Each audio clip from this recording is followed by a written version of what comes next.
These players right now have presented themselves as great values in your fantasy football drafts, and guys that we're going to be targeting really early on in our fantasy drafts. We're going to start with Rashad White. To our surprise, Rashad White is the running back 14 right now, according to Underdog's ADP. Underdog, with the best ball, they have some really good ADP because they've had lots of drafts, and it is surprising to me that Rashad White, who was the running back 4 last year in PPR leagues, is going 14th off the board in terms of running backs. The main difference for Rashad White this year in terms of his fantasy production is that he's not going to be in the same offense. You have Dave Canales going to Carolina, and he made that offense work last year. However, you retain Baker Mayfield. You still have Mike Evans. You still have Chris Godwin. And the Buccaneers did not really spend a significant draft pick on a running back that would take away from Rashad White's carries. So with that, looking at what Rashad White did last year, Rashad White, 272 attempts for 990 yards. Obviously not the most efficient back, but the 64 receptions, right, for 550 receiving yards and 9 total touchdowns. That put him at 16 points per game, which was good for 10th.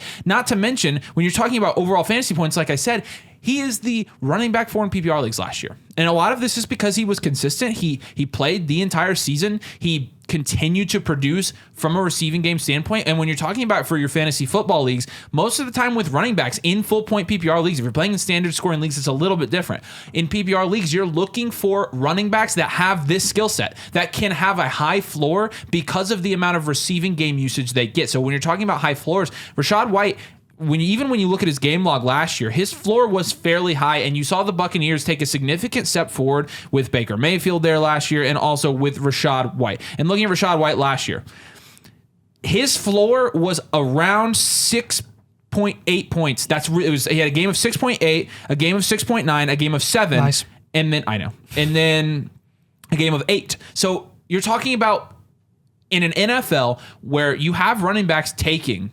2-point games right now because of the nature of committee backfields and how the NFL has kind of morphed into that. Rashad White is getting you almost every single game double figures. He was in double figures all but 4 games. That the consistency there and the ability to finish as the running back 4 in his second year in the league with a Bucs offense that I don't think is going to get significantly worse, Liam Cohen being the offensive coordinator there now, it leads me to believe that Rashad White is a really good value. I think he'll outperform that running back 14 ranking. And so when you're looking in your fantasy drafts at running backs to potentially put in your flex spot even, because if you're grabbing running backs up top in your drafts, you're like, okay, now I need to find guys I can put in my flex that are going to beat my opponent's flex spots. Rashad White is going to beat your opponent's flex spot. If I'm flexing Rashad White on a fantasy team, which that's where he's being drafted right now, I'm very happy with that. Yeah, absolutely, 100%. And look, I think the biggest reason that Rashad White is going at this price right now is because of Tampa Bay's acquisition of Bucky Irving in this recent NFL rookie draft. And I'm here to tell you that there are legitimate questions with what Bucky Irving's volume is actually going to look like realistically in that offense. I am of the opinion that Bucky Irving, while he may provide a really nice change of pace back in that offense, and while he may be a nice asset for an NFL team, I think that speaks less to the production that he could take away from Rashad White and more to what he can offer to that offense as like another dimension. Just with speed and size and things like that. Look, he's not super big. He's 5'10", 195, so there's kind of a size question there. His production at Oregon was pretty solid. He had over 1,000 yards his last 2 years at Oregon and 9.6 yards per reception on 31 receptions in 2022, 7.4 yards per reception on 56 receptions in 2023. So his receiving upside and efficiency is there, and that, I think, would be the counter argument, is that Rashad White getting 60 receptions, maybe that's not realistic this year. Maybe Bucky Irving is going to take away from that. I would say pump the brakes on that because I just wonder how often Bucky Irving is going to consistently get on the field. He may not even get on the field like every single drive. What would you anticipate Bucky Irving gets from a volume perspective?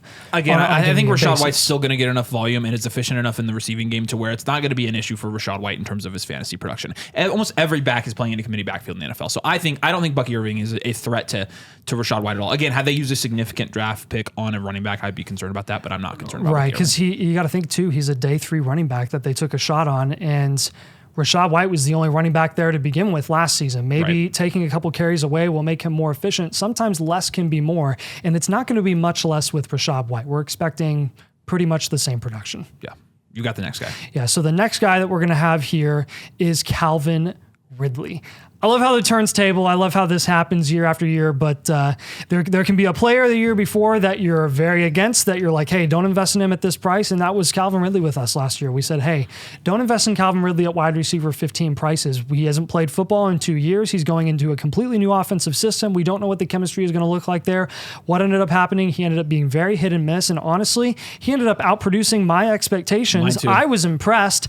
People were incredibly disappointed, not named us. So now he's dropped way down rankings, and he goes to a landing spot that isn't nearly as good as the Jacksonville Jaguars. Look, I understand why he shouldn't be ranked as highly as he was last year and that the expectations should be lower. But I'm thinking of it more in a context of like, maybe our expectations shouldn't have been that high last year, and maybe they should be higher this year now that he actually has a year of football, consistent football under his belt after missing essentially 2 seasons. He's going to play alongside DeAndre Hopkins in Tennessee and getting the ball thrown to by Will Levis. Will Levis, yeah, that's a step down from Trevor Lawrence. I will say that Trevor Lawrence was not very good or consistent last year. Like from a production and volume standpoint, how much of a step down is it realistically from Trevor Lawrence to Will Levis? Well, I think you also have to look at the effect that Brian Callahan's going to have on that offense. Yes. Because I think if there's anybody that could take Will Levis and be like, yeah, you put mayo in your coffee, but we can make you better at football, I think Brian Callahan would be that guy. Yeah. So if he can actually unlock that potential that we saw from Will Levis in his first couple games, it was part D-Hop going off and part Will Levis. But if Will Levis can even be a decent quarterback, I think he's going to support Calvin Ridley as a good fantasy wide receiver, and you're getting him at wide receiver 33 prices according to Underdog. So at that price, you're drafting him to be a wide receiver 3, and I think it's very attainable. Within the range of outcomes for Calvin Ridley that he's a wide receiver 3 or higher this year. Yes. I think because the talent's there. He's not played in the league that long, even though he seems like an older guy, and I think a lot of people are just scared of the Titans because the Titans as a landing spot offensively the last couple of years have been looked at as kind of this place you don't want to draft players because mainly of Derrick Henry and Mike Vrabel and the style of offense that they ran there. It's a different Tennessee Titans. And as a Colts fan, I hate to say that, but this is a different offense with a guy who actually knows how to coach offense. And so I am optimistic that Calvin Ridley can outperform his ADP at his current price right now. I mean, you look at his contract. The dude got paid. He got brought there to be the wide receiver 1. Treylon Burks, not a threat to him, right? They signed somebody else. Who else at the time? There was somebody else. They got Boyd, thank you. Yeah, that was it. Boyd, not a threat to Calvin Ridley. So with that, I think Calvin Ridley's a really good price right now. Yeah, and you got to think too, like the range or the price that Calvin Ridley is going at is that range where you're looking for that player who's going to put you over the top and be the reason that you go and you win your fantasy league and go beat your friends, go beat your family. And Calvin Ridley is absolutely the guy that has a much higher ceiling than where he's currently being drafted. That's where I'm taking it. When you're looking at this range of guys to draft, you're looking for talent. And Calvin Ridley is more talented than every single guy around him for the most part. You have some young guys down here, but Calvin Ridley is more talented than Jordan Addison, Ladd McConkey, Keon Coleman, Brian Thomas, Jaden Reed, Terry McLaurin, even Xavier Worthy. Like Calvin Ridley, remember in his heyday was like a premier wide receiver in the NFL. And he still has that talent. Well, he showcased it in flashes last year too. He did. You saw him in some games. It was like, oh, I know. Oh boy. Like that. Like he's going to bring it. He killed the Colts. He's going to bring it. So the next guy on this list is going to be Austin Ekeler, another running back here, but this is a running back that specifically has a very low price right now. Going as the running back 33 in Underdog fantasy drafts right now. His ADP is 109 overall. And you're talking about a guy who has pretty much been put under the radar because he went to the Commanders, which I get. That's totally valid. The Commanders' outlook, not great, but some would argue better with Jaden Daniels. But being thrown on the radar because of that, and also because the end of last year for him was nothing in comparison to the year before for Austin Ekeler. But even when you're looking at last year when he was able to play, because he only did play 14 games, he was the running back for half of those. And he was hurt. He was the running back 26. But looking at his production last year, he averaged 13.5 points per game last year. From a points per game perspective, playing hobbled in an awful offense, he averaged 13.5 points per game. And again, you're getting him as a running back 3. With what they paid Austin Ekeler, I think it was a 2-year up to $11.5 million deal. My expectation is they brought him in to replace Antonio Gibson. And Antonio Gibson, while he was kind of, heralded as somebody who could be fantasy relevant for the last couple of years, he didn't end up being. But you have to keep in mind that it is a different offensive system. system? Is it a different head coach? It's a new era in Washington. Will they still fail? Maybe. But at the same time, Cliff Kingsbury is the offensive coordinator there. He's not the worst offensive coordinator. He's not the best, but part of that was as a head coach. I think as an offensive coordinator, like I think his scheme could work. And with Jaden Daniels, I think he knows how to coach a quarterback like that. Yeah. And so when you're talking about how Austin Ekeler is going to be used, he's going to be the receiving back. He's going to be the third down back for the Washington Commanders next year, because you don't want Brian Robinson in those passing situations unless it's to run block. I think Austin Ekeler is going to get plenty of run. I think he's going to have 50 plus receptions this year. And I think that he is capable of scoring 12, 13, 14 points per game. When you're getting that at running back 3 prices, again, when you're looking at the guys going around him, Brian Robinson is going right next to him. People have no idea what to do. But Trey Benson, who's in a heavy committee, Raheem Mostert, we don't know if Jalen Wright's going to be, effective in that offense. Devin Singletary, Gus Edwards, Chase Brown, Tyjae Spears. Like Austin Ekeler, from a recent production standpoint, from a talent perspective, is up there as well. He does have the contact. Granted, you could make the argument that Austin Ekeler has hit the age cliff and that he's just not going to produce anymore. Yeah. That's honestly a fair argument. Like, if you are unwilling to take the bet on Austin Ekeler because of the age cliff, that's fine. My guess is with the contract they gave him and with what they're looking to do with Jaden Daniels in that offense, my guess is that Austin Ekeler is going to have a fairly decent role, a role good enough to outperform his ADP at running back 33, which again I think is pretty low. Yeah, and there's a reason they went and they signed him. I mean, I think Brian Robinson, even though he's really carved out a role in that offense, it is very clear that his skill set is limited. Yeah, very, very, very it always has been. That's always has been, and it always will be. And his ceiling is capped. He's cheap for what he's been able to do. Look, there's an argument to be made that he's a pretty decent price too. But with Ekeler specifically, like this is a guy who is definitely for sure being knocked because he's playing alongside Brian Robinson. And I would say, when was Austin Ekeler ever not in a committee? And he was a top 3 running back for multiple years in his heyday. That's a great point. And it wasn't that long ago. So look, I get the old running back age cliff thing. It is, like Avery said, totally merited, totally understandable. But a lot of times it is more about the price, not necessarily your concerns about the player. There are relevant concerns about Austin Ekeler, but at the price, it's worth taking a shot on him. Yeah, absolutely. T. Higgins is going to be our next guy here. And man, it's been a roller coaster of emotions with T. Higgins as well. We have been notably low on T. Higgins. We've been notably high on T. Higgins, like way, way back in the day.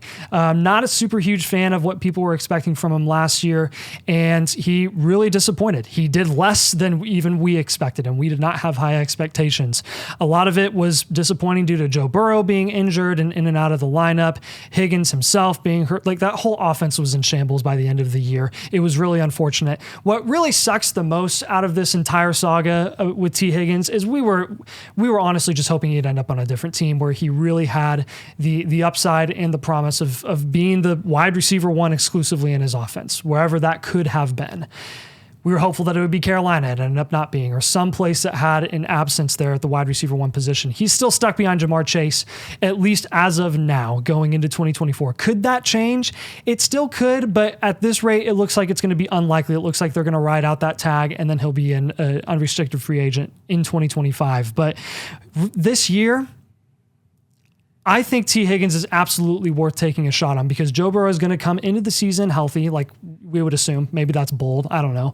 But I think T. Higgins has already demonstrated in the past what his ceiling is, even playing alongside Jamar Chase. And that is very, very big, impactful games. And that's ultimately a wide receiver 2 producing asset. When he's healthy, which is much higher than where he's being drafted right now. Which is a big if, when he's healthy, or if he's healthy. Yes. Because the main argument against taking T. Higgins is the dude cannot stay on the football field. Yeah. Also, the dude's going to be playing in a situation where you don't know if he's happy. And historically, the last couple of years when you have players in situations where they aren't pleased, it hasn't always panned out exactly. So that alone is a reason I think to be like, yeah, T. Higgins is somebody I'm not really targeting. But again, we're really looking for players in this video that we think could outperform their ADP. And when you're looking at where T. Higgins is going in drafts, he's going in the 4th round of these drafts. He's going as the wide receiver 26. Again, like, are we willing to take a bet that he maybe could stay healthy this year and do something?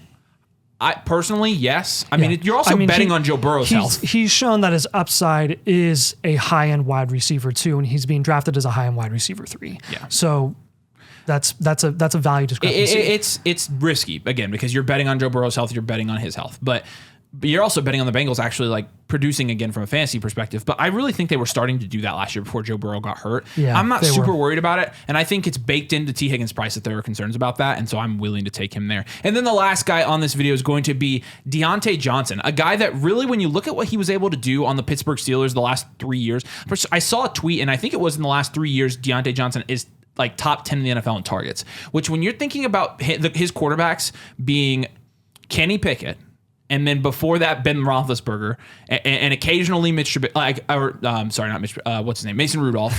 I don't even know. I mean, it was Mitch Trubisky. It was Mitch Trubisky, right? Yeah. Yes. It was all the above.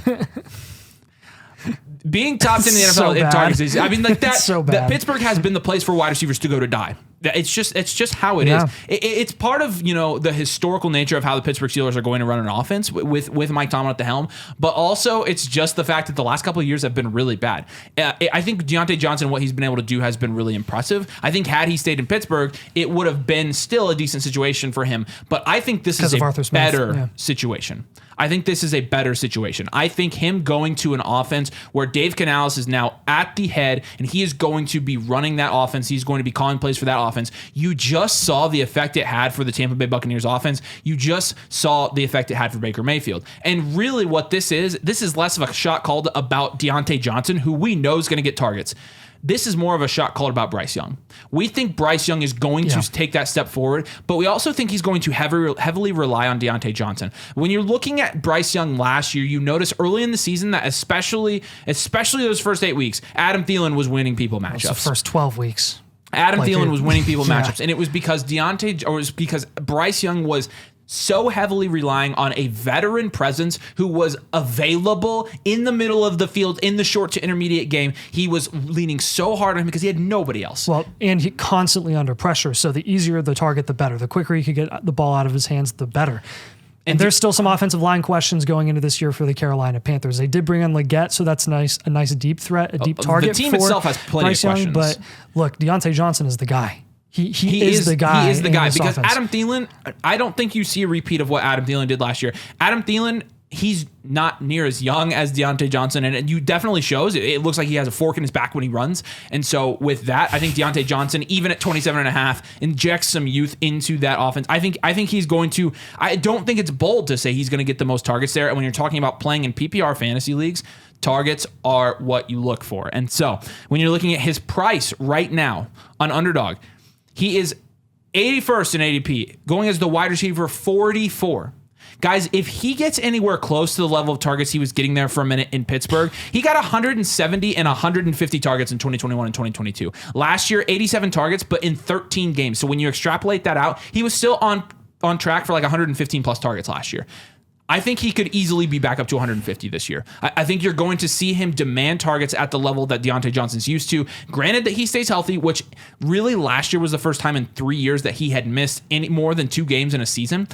If he stays healthy, I think Bryce Young is going to lean heavily on Deontay Johnson. I think you see him rack up a lot of targets and a lot of receptions, even if he's not the red zone guy. It could be Leggett. It could even end up being Mingo, or it could end up being one of their tight ends that are the red zone primaries. Yeah. It doesn't matter because you're getting like targets at such a high volume. You're going to get a lot of PPR points that way. And again, wide receiver 44.